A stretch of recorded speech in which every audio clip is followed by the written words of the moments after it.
Hi, I'm Shelly McDonald on WatchMojo.com, and I'm about to show you some exercises with the BOSU balance trainer.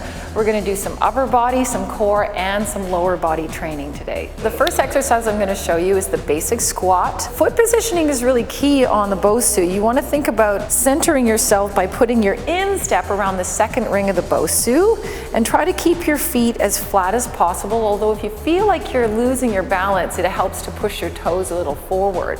Shoulders down, long neck to keep that neutral spine, and then you're just gonna squat, and you can progress to going a little bit lower. And then the great thing about the BOSU is that you can turn it over to make it even better challenge.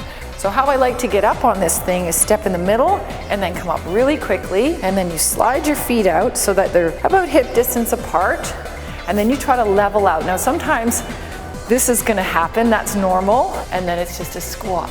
And eventually, it'll get so that you don't get too much wobble at all. Then, to get off, you lean, cross over.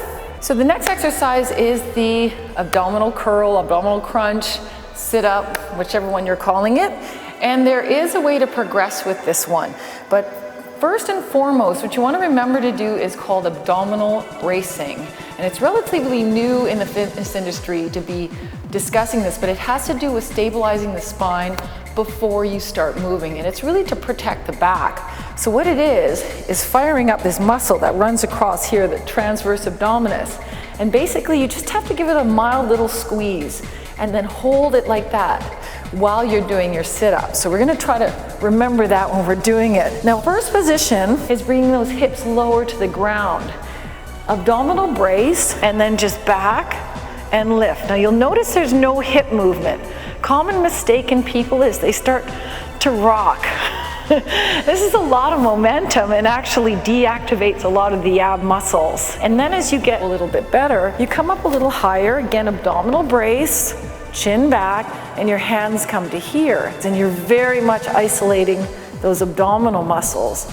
And then you can progress to a bigger lever by opening up those arms above the head and doing it that way. And that's your abdominal curl.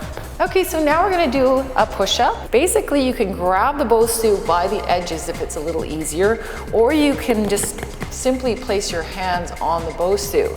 Now for a little bit easier positioning, hands grab the side, and make sure that when you're doing your push-up, your elbows stay behind you, because a common mistake is the elbows ride up, and that can cause shoulder impingement.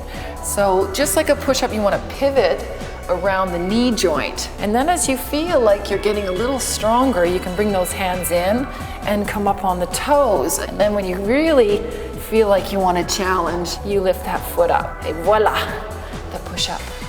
Okay, so a great exercise for core stability and lower back training is called the opposite arm leg raise. So you want to start hands on the floor so you have a little bit of stable surface and your knees up on the BOSU, about hip distance apart. And then start with the leg coming up first and then the arm. And then bring it in and then switch. The idea is to hold that neutral spine, which means holding your back in a way that it would be if you were standing. Then you progress to this, coming right up on the BOSU, both hands and feet, and then stretching out. Try to do as many as you can well until you're fatigued and feel you've had enough.